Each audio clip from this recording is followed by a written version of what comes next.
அனைவருக்கும் வணக்கம். 2019 பகுதி நேரமாகவும் எனக்கு ரொம்ப பிடிச்ச வேலையாகவும் எந்தவித பொருளாதார எதிர்பார்ப்பும் இல்லாம இலவச சேவையா நான் ஆரம்பிச்ச முயற்சி தான் கதையோசை.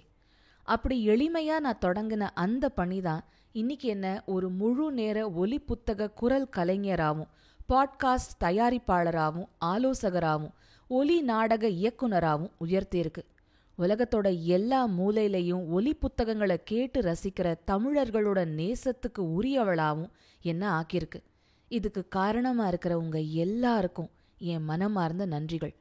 கேட்கறதோட மட்டும் இல்லாம பல பேர் நன்கொடை மூலமா ஊக்கம் தந்து இந்த முயற்சி தொடர்ந்து நடைபெற வழிவகுத்து கொடுத்தீங்க. அதுக்கு என் சிரம் தாழ்ந்த நன்றிகள். நம்ம மனசுக்கு பிடிச்ச ஒரு செயலை தீவிர ஈடுபாட்டோட செய்வன திருந்தச் செய் அப்படிங்கிற வாசகத்தை எப்பவுமே மனசுல வச்சுக்கிட்டு முடிஞ்ச வரைக்கும் சிறப்பா தரமா பண்ணி தமிழ் கூறும் நல்லுலகத்துக்கு தரணுங்கிற இந்த முயற்சி இப்போ அடுத்த அத்தியாயத்துக்குள்ள காலெடுத்து வைக்கிற நேரம் வந்தாச்சுன்னு தோணுது. இதுவரைக்கும் காப்புரிமை இல்லாத கிளாசிக்ஸ்களை தான் பெரும்பாலும் நான் கதை ஓசையில வெளியிட்டு வந்தேங்கிறத நீங்க கவனிச்சிருக்கலாம்.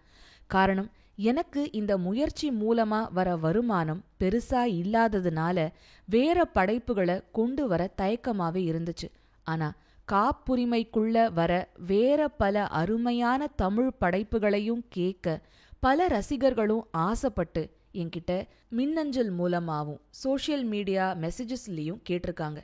அப்படிப்பட்ட கதைகளையும் கதை ஓசையில ஆடியோ புக்கா தயாரிச்சு மாசம் 1 இல்லனா 2 புது ஒலி புத்தகங்களை உங்களுக்கு தரணும்னு ஒரு மாபெரும் கனவு என் மனசுல இருக்கு.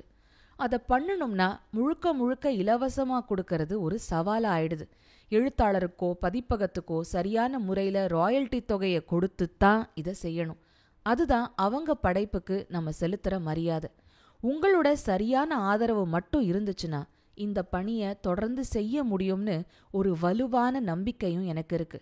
அதுக்காக யூடியூப், ஸ்பாட்டிஃபை, ஆப்பிள் பாட்காஸ்ட் இந்த 3 தளங்கள்ல நீங்க எதுல கதை ஓசை கேட்டுக்கிட்டு இருந்தாலும் மாசம் ஒரு சின்ன தொகையை சந்தாவா செலுத்தி நீங்க தொடர்ந்து கதை ஓசையை கேளுங்க அப்படின்னு நான் உங்ககிட்ட பணியோட கேட்டுக்கிறேன். இதை பத்தின கூடுதல் விவரங்கள் டிஸ்கிரிப்ஷன்ல இருக்கு. அதை தயவு செஞ்சு படிச்சு பாருங்க. இதை விரிவா விளக்குற வீடியோ கதை ஓசை யூடியூப் சேனல்ல வெளியாகும். அதையும் பாருங்க. கதை ஓசையில இந்த மாற்றங்கள் ஏப்ரல் 14ஆம் தேதியிலிருந்து அமலுக்கு வருது. உங்களோட முழு மனசான ஆதரவோடையும் நிறைய தரமான புது ஒலி புத்தகங்களோடையும் உங்களை தொடர்ந்து சந்திக்க ஆர்வமா இருக்கேன். நன்றி, வணக்கம். இது தீபிகா அருணுடன் கதை ஓசை.